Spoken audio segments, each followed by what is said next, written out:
Year 6, you've got me this week talking you through all of your Easter holiday home learning. Now, we do all know that it's the Easter holidays and you should be getting some downtime, but you've probably already had plenty of that and you're looking forward to getting your teeth stuck into some learning. So the Year 6 teachers have put together a fantastic folder of opportunity for you this week. There's a lot of different things in there and some stuff that you're going to recognise from before. So if I go into the Google Drive and I open week 3 just to show you what's in there, you will see, let me go over to the other side, that your White Rose challenges, one for every day, are still there. Now it looks to me like this is all to do with angles and shape this week, so it's more revision than anything else. You've already done this learning at school. All of the videos are on White Rose for you to watch and then you can practice the activity.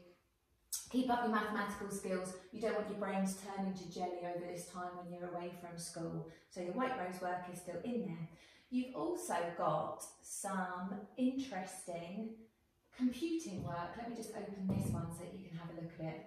I had a little look and a test of this at home last night myself and it looked like a really good fun thing to do. Creative coding with Scratch then. You're going to open up Scratch and you're going to start coding your very own skating penguin. This links in well with the adaptation work that you've been doing in science. Get your penguin to skate towards you along the path. Get your penguin to say something when he reaches the end of the path. Perhaps that's not quite so accurate scientifically. I don't think penguins do say much. And then can you make the penguin grow in size as he comes towards you? So that is your computing work for this week. And let me go back and show you what else there is. Now there is also some history work to do this week. I'm going to open up this one. This is a bit of pre-learning actually, because when you come back to school in the summer term, we're going to be looking at Britain since the war and how Britain changed over those decades since the end of World War II. So in order for us to be ready to do that, we really need you to know a little bit about what life was like for children during World War II. So Mrs Thornley's put together a task for you here so that you can find out a little bit more. Now, it's not going to take you very long to do, and actually a lot of this is just you sitting and watching some videos and then answering some questions. So take yourself some time to sit in front of your computer. There's some links here that you can click on, and she's made them live hyperlinks, so all you have to do is double tap them and it will launch and take you to the BBC Class Clips website, where you'll watch some videos where people are talking to you, people who actually lived through the time, talking to you about what life was like in World War II. Then there's a few questions here for you to answer. Why did Britain have to start rationing? What did the poster Dig for Victory encourage people to do? There's 3 of these little class clip videos for you to watch and then a few questions for each one. And it'll all just start to put what life was like at the end of World War II into your mind so that you're ready for our Cool Britannia topic when we come back to school in the summer. So that's your history work. And what is next?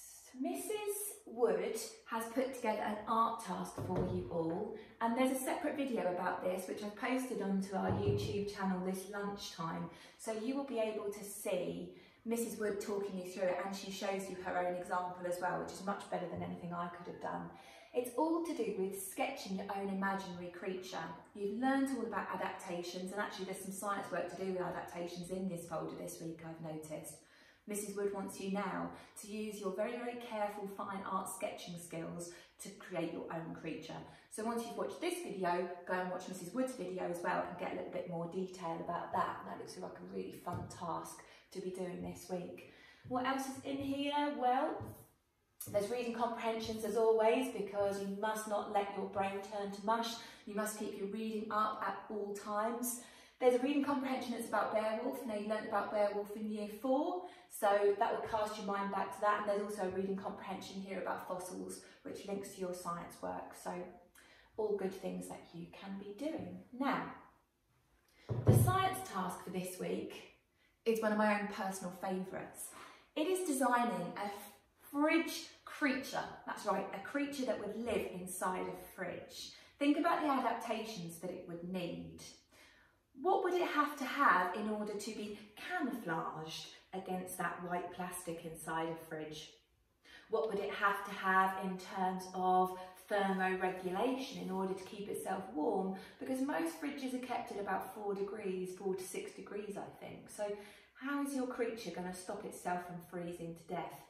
What adaptations would your creature have in terms of its posable thumbs, perhaps? Does it need to be able to screw the lid off jam jars? Does it need to have hooks so that it can hang on the racking of the fridge? What else could it have to have? Maybe it's got skis instead of feet so that it can slide its way through butter and get itself through the dangerous section of the freezer in your fridge.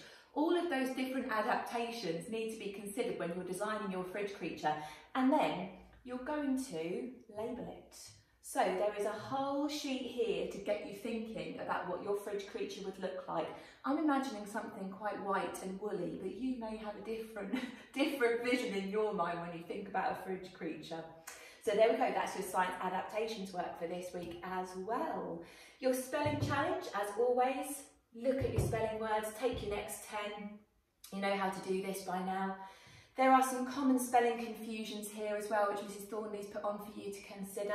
We do see this all of the time, people using of instead of off. Something to practice. Bought and brought, cloth and clothe.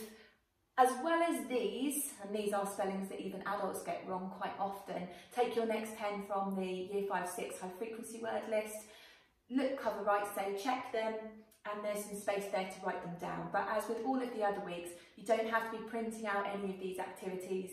You can just look at them on here and you can use any piece of paper that you've got in your house. So don't worry if you don't have a printer at home. I know I don't. Now, what else do we have?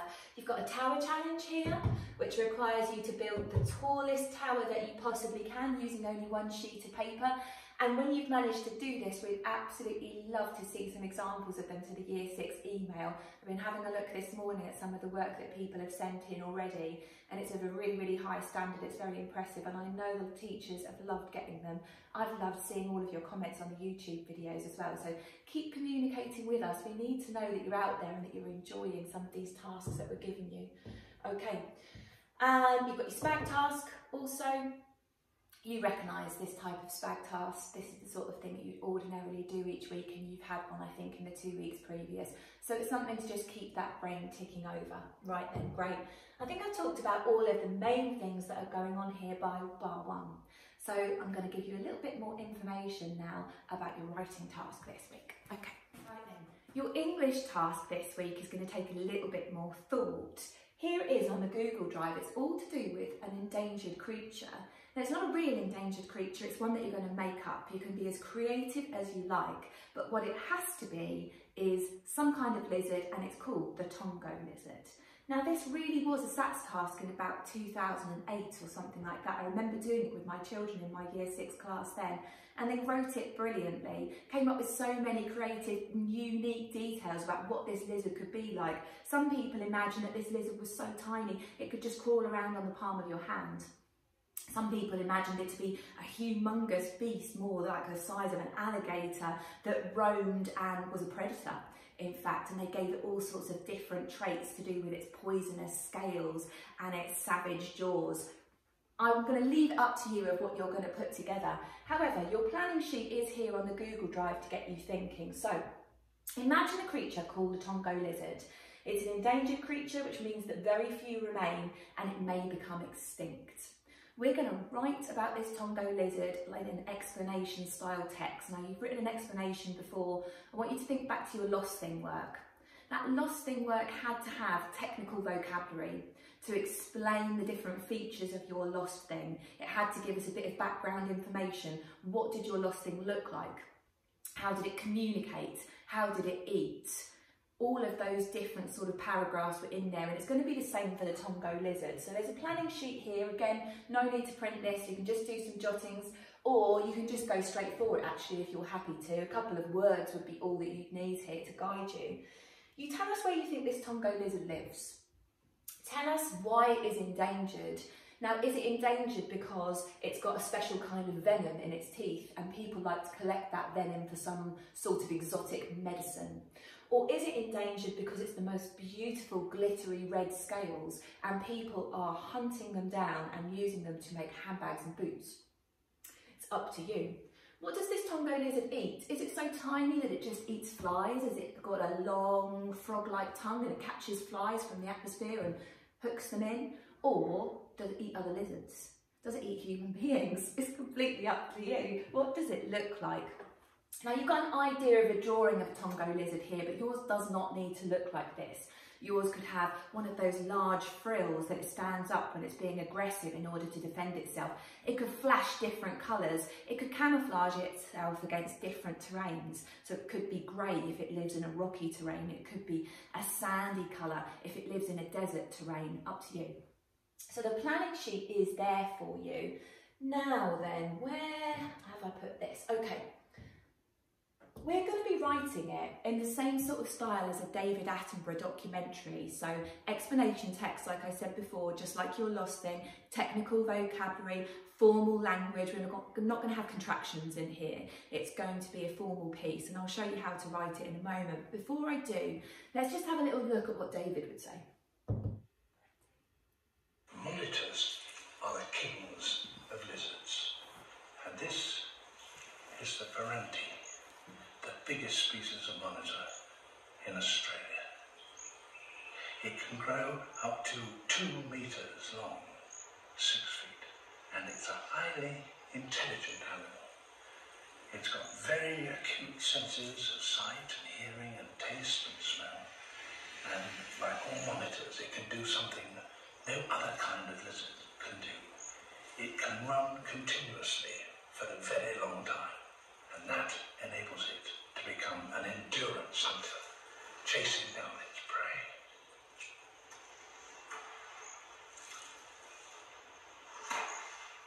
Most lizards inflate their lungs using the same muscles as they use for walking, so they can't run and breathe effectively at the same time.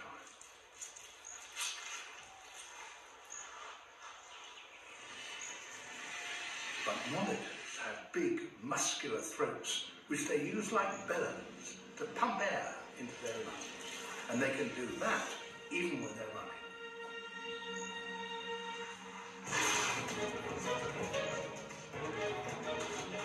This special way of breathing enables them to reach speeds of over 20 miles an hour. Over distance, they are one of the fastest of all reptiles. The cold-blooded Perenti can even outrun a warm-blooded rabbit. Giving us sentences such as muscular and cold-blooded, and it can reach speeds of up to 20 miles an hour. That's the type of technical language and explanation that we're looking for in this piece. So we're looking for an introduction, work that's separated into paragraphs, and you've got the guide there of the plan to show your first paragraph is going to be to do with what this Tonga lizard looks like. You're going to pick all of those details from your imagination, but you're going to write it in the most lifelike way that you possibly can. You're going to include technical vocabulary and a range of facts about your creature. Punctuation, of course, your punctuation must be accurate. Now, this type of text allows you to keep your punctuation full range. The only thing that we probably won't see in there is speech, okay? And you're going to have a short conclusion also. So we've seen David talk about it. It's a completely imaginary creature. Think about its appearance. What habits does it have? What are its behaviours? What does it prey upon? Or is it a predator? And then we can start to plan a little bit more about what we want to say about this fantastic creature. Okay, so once you've completed your planning and you've got your ideas of what it's going to look like and why it's endangered and where it lives, let's think a little bit more about some of the technical language that you could be including here. Got some ideas. Terrestrial. Now the word terrestrial, I don't know if you can see it on the video there, you might need to zoom in, which would only be a good thing. Zoom out from my face and zoom in on the board. Terrestrial, a term used to describe organisms that live on the ground. Presuming your lizard does live on the ground, so it is a terrestrial creature. Fossorial, a term used to describe all organisms that live under the ground. Now some lizards do dig and do live in tunnels and holes and things like that, so possibly. Arboreal is a term used to describe organisms that can climb and live in trees, and we know from our rainforest learning that lizards do live in the rainforest trees, so perhaps yours is going to be an arboreal species of lizard. Up to you. We've got a good list here, which you can pause the video on and you can zoom in so you can have a look. Regenerative, carnivorous, omnivorous, What's your lizard going to be? What's its diet going to be like? Is it going to eat meat, or is it going to be purely vegetarian, or is it going to be a bit of both? Adapted, endothermic. Endothermic means how it regulates its heat. So lots of lizards are, well, in fact all lizards, sorry, what I'm talking about, all lizards are cold-blooded creatures. They need to lie out in the sun in order to raise their body temperature. They can't do that for themselves. Is your lizard going to be venomous, or is it going to be completely harmless? Up to you. It is endangered. We've already told you that on the planning sheet, but it's the reason why it's endangered that makes this writing a little bit more entertaining to read. So like I said before, could it be that it's got something that people are using for medicine, or is it just hunted for its good looks? Could it be that it's part of the illegal exotic pet trade, and people in foreign countries are trapping and hunting down this lizard in order to sell it on the black market as a really, really special kind of pet? I don't know, up to you. Agile and nimble, that's to do with how it moves. Camouflage, of course, very important if you're a lizard, especially if you're a small lizard, otherwise you could easily be hunted down by other predators, birds and such. How does it defend itself? And lastly, predator and prey, keywords that you know that you're going to need to use there. The Tonga lizard. This fascinating and rare creature is commonly known as the Tonga lizard. Interestingly, its name derives from the African word tongi, which loosely translates to long-tongued. Now, none of this is true, by the way. When myself and Mrs. Thornley wrote this model a couple of years ago, we were just thinking, what could we say about this lizard to make it sound like a real creature? Give the reader some facts to back it up. So the sort of thing that you'd find in an encyclopedia, but we completely made it up, and you can too. Due to its scaly body and ectothermic nature, it belongs to the reptile family. There are over 4,500 species of lizard in the wild. Like all lizards, it is cold-blooded, therefore it is only found in hot countries such as Mexico, Somalia and India. Where will yours be from? Choose the countries that you think your lizard comes from. I just want to hone in here as well to show you, ooh, not that, show you with a pen possibly, that cold-blooded is hyphenated words, okay? And you can do that too in your writing. They are very much like the Komodo dragon. The reason being is because they're in fact related. They are very rare as they are an endangered species due to poaching, which was most prevalent in the 1990s. At this time, Tongos were widely hunted and sold on the black market for their vivid skin, which could be made into fashion items. Semicolon. Handbags and purses made from lizard skin were incredibly popular and sold for high prices all across the world. So we found out a little bit more about the Tonga lizard from that paragraph, okay? Now let me get rid of that annotation, move that paragraph up and show you this next one. Oh, well, great. This unique and fascinating creature is more commonly known as the Tonga lizard. Oh no, that's the same. That's the same. Okay, next one. Let me get rid of this. This unique creature has chameleon-like qualities and can change its scaly skin to match its surroundings. This camouflage is its main defence mechanism. I really, really like that, and I think you should be using that as well in your writing. What's your lizard's main defence mechanism? Its long tail, which can grow to be a foot long, has a single spike protruding from the end. Its eyes, which are sensitive to UV light, it's got a drop-in relative clause there, are lilac in colour with its pupils varying from green to red, depending on its mood. The male lizard, which is smaller than the female, is brightly coloured most of the time in order to attract a mate for breeding. In addition, they have 4 webbed feet which have suction cups underneath so that they can climb trees. Made up, completely made up. In fact, Tonga lizards are so adept at climbing that they can often be found hunting their prey in the uppermost branches of the tallest emergent trees. See a little link there to our rainforest learning. That's where we got that from. Due to their scaly skin, which allows it to match its surroundings, this creature is often mistaken for a chameleon. Remarkably, it is a master of disguise and is able to adapt its body colour to blend in with its natural habitat, one of its main defence mechanisms. Its ability to camouflage enables it to escape the clutches of its frightful predators. As a result of the harsh winds and arid terrain, this reptile has managed to evolve so that it has a nictitating membrane. This is a translucent membrane that forms an inner eyelid, just like birds, reptiles and other mammals. The reason behind this incredible adaptation is so it can be drawn across the eye to protect it from dust and keep it moist. Technical vocabulary there that we put in for you. Okay, the Tonga lizard lives in a multitude of habitats due to its adaptive qualities. As long as the temperature is hot, the Tonga lizard will survive. In tropical areas, it will create burrows and undergrowth, shielding it from predators. In sub-Saharan regions, it will cover itself in sand.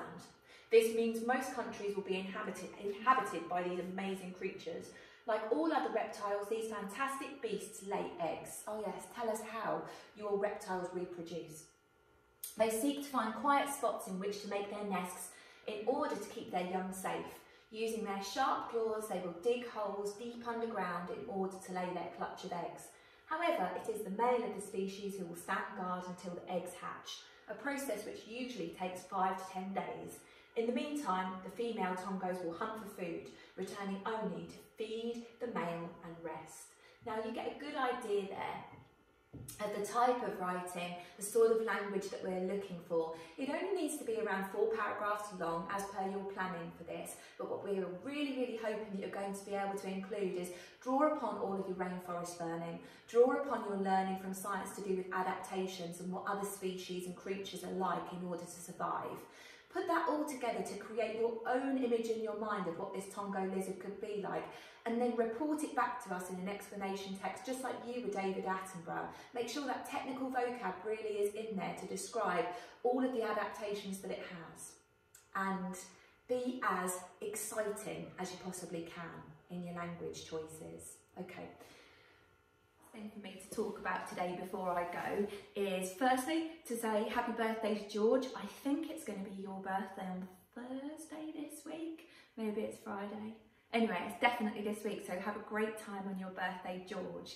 Also, thank you so much to everybody who has been sending in all of their work to the Year 6 email. I've got behind me a picture of George's adaptations work that she's been doing at home, and I know the teachers really loved seeing that. There's been some fantastic writing sent in from Naomi and Fiona Jones. Thank you so much for that. Carly sent in lots of different artwork, adaptations work. We've seen a PowerPoint from Luca, which has been fantastic. Oh, Carly sent pictures of her boat that she made as well. We've really enjoyed seeing all of that.